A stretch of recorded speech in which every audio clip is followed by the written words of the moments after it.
Tu t'es toujours demandé comment fonctionnait l'injection sur ta bécane ou ta bagnole? Tu te dis peut-être que c'est trop compliqué à comprendre pour un non-professionnel. Je vais tenter de prouver le contraire en moins de 10 minutes.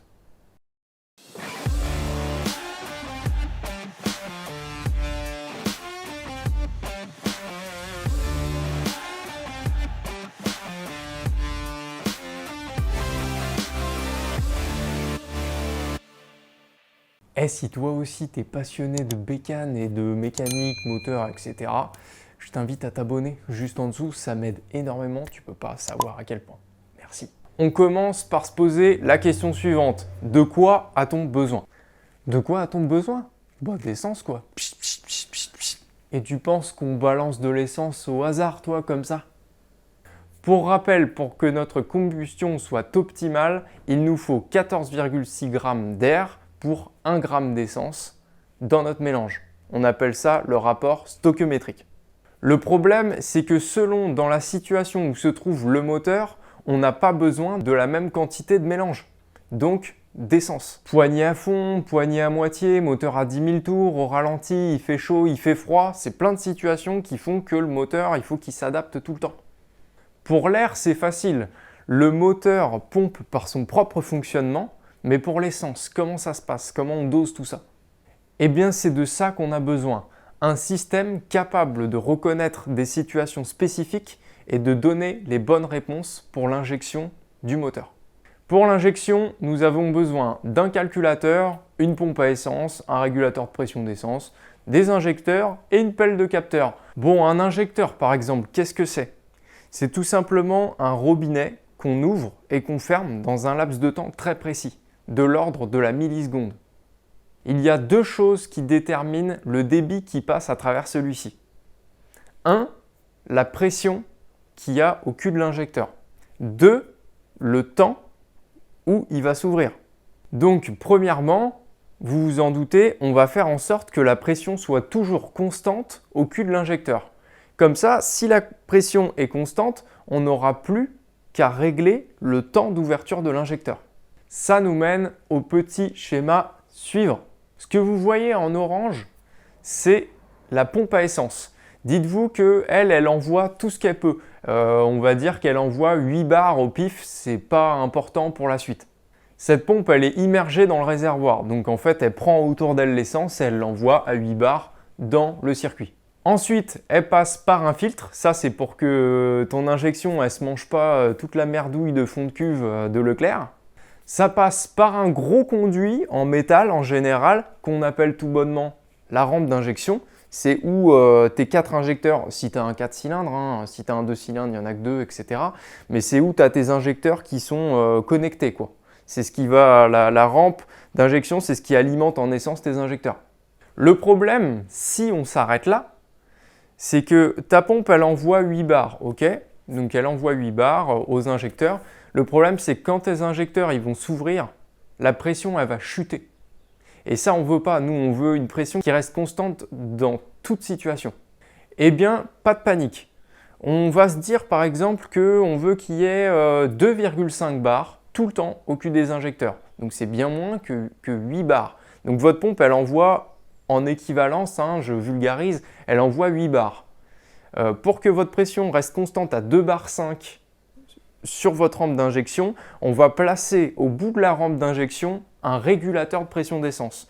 Régulateur de pression d'essence, imaginez-vous ça comme voilà, une petite membrane avec un ressort et dès que ça pousse plus de 2,5 bars, hop, ça se barre. Ça se barre par où? Vous avez une petite durite qui retourne à votre réservoir d'essence, tout bonnement. Voilà.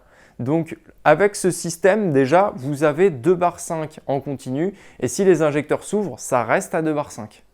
Et là, il ne nous reste plus qu'à donner l'information à l'injecteur, combien de temps il faut qu'il reste ouvert. Alors bien sûr, quand je dis qu'il reste ouvert, c'est par cycle. Par cycle, on va vulgariser un petit peu, on dit que c'est par tour moteur. Donc par tour moteur, il y a un cycle à chaque fois où on dit voilà, là il faut que tu restes ouvert 1 milliseconde, 2 millisecondes, 3 millisecondes ou une fraction de milliseconde, etc. Et pour ça, on va avoir besoin de quelque chose que tout le monde adore et que tout le monde comprend très bien en général, on a besoin de l'électronique. Parce que si l'injection aujourd'hui est possible, c'est grâce à l'électronique.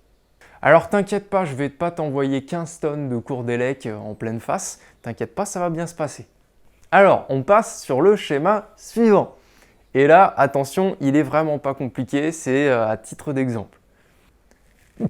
C'est quoi ce schéma tout pété? C'est moi qui l'ai fait, ce schéma tout pété, t'as un problème? Oh, désolé. Oui, bah c'est facile pour toi, tu fous rien, donc c'est facile.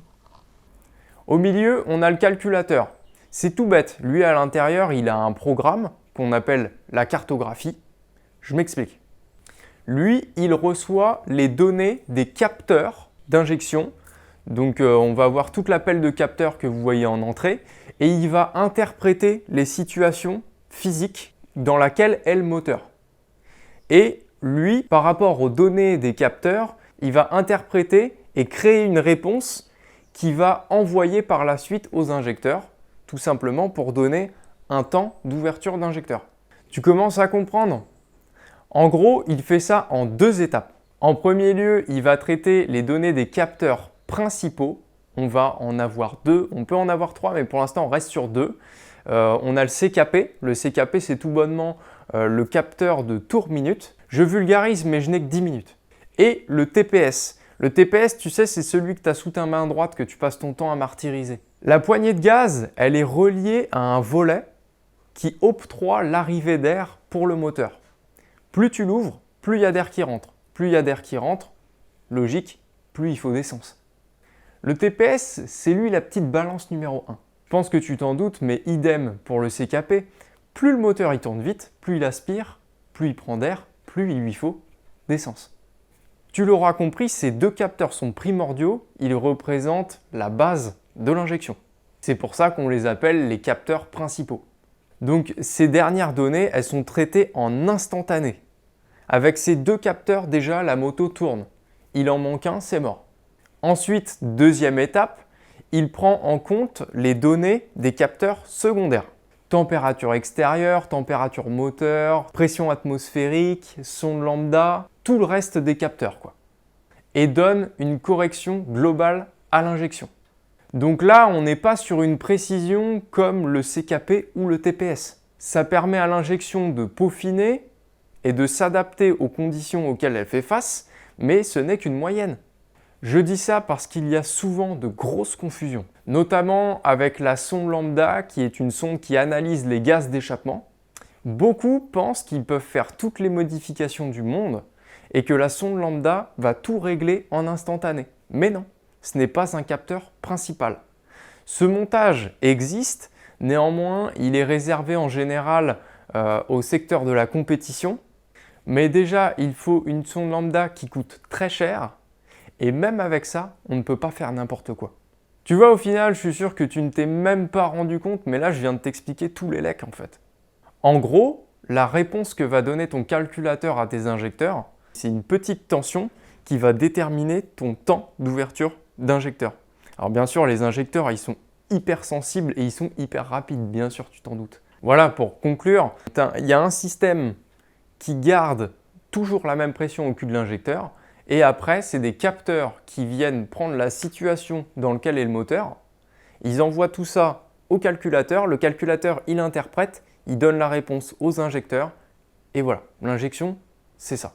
Lui, le calculateur, son taf, c'est juste de donner 1 gramme d'essence pour 14,6 grammes d'air et il a des capteurs pour faire son job.